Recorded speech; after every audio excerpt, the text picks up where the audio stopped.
sometimes what you're going through is you're meeting this periphery or marginal part of yourself, and you don't know that part. You don't know how to converse. You don't know the nature of that part of yourself's feelings or thoughts, but you have to introduce yourself, and then it feels like, is it an enemy? I'm in uncharted territory. Like, what if your common conception of yourself is just out of kilter to this part that's coming up through the dark or through Hades, whatever? And so you're starting to negotiate and converse and explore, and then you're like, okay, well, what is that part of me saying or trying to communicate, and what demands are they making, whether it be of the artwork, whether it be of you as a person? Now, I'm not talking about the idea of personality disorder. I'm talking about the way that human totality is a lifelong journey, the journey to become healthy in oneself, to become whole. I mean, how many human beings really ever get to that point? So few, and that's probably why the world's so made up. So in the arts, you're trying to go to these places that, I guess, whatever the mainstream is, way that human beings project themselves, which is very often nowadays, I've got this cause and that's who I am and that's how I project myself and I'm right and I'm moral because I know who I am. Well, it's like, who are you to be moral or right unless you have met every single part of yourself on the outskirts of the civilizations of yourself, or beyond the civilizations, out in the wildernesses of yourself?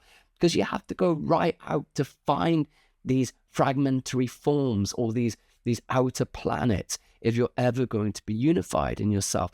And you have to be prepared that you will not like everything that you find, and it can be very scary, or I'm past the point of scary because I've been so far into that wilderness and I've had my compass so thoroughly broken.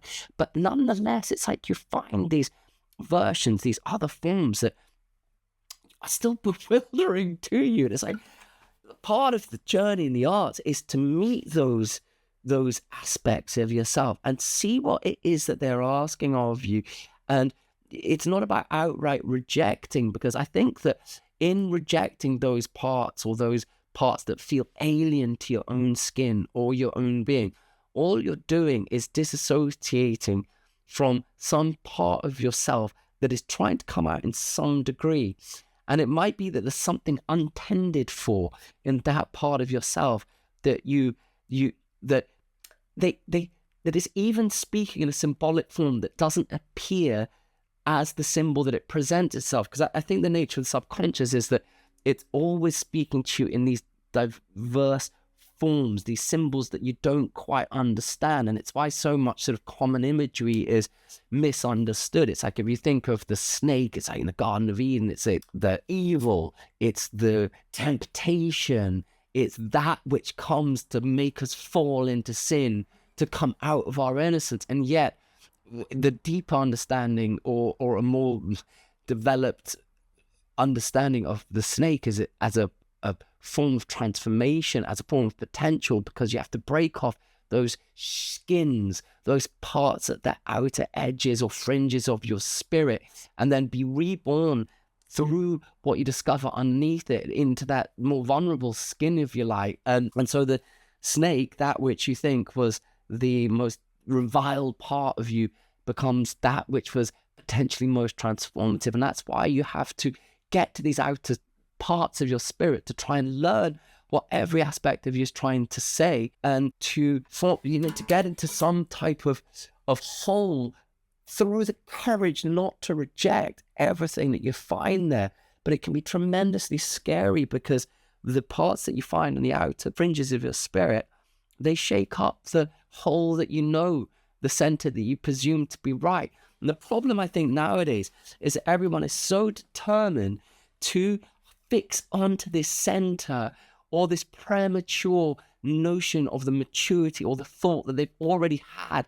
Often, I think, by the time we've come out of university or we're early in our 20s, we fix our form like cement or like clay. And then it's like, we'll never allow ourselves to be challenged or to break it off. And it's tremendously dangerous to the psyche, because there is a great adventure, the very essence of the adventure is to go out into the not knowing, is to break off that which you think you were in order to find that deeper part of you that is emanating under it.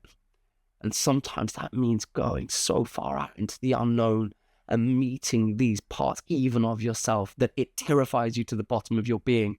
But then the courage is to learn what the symbology is saying.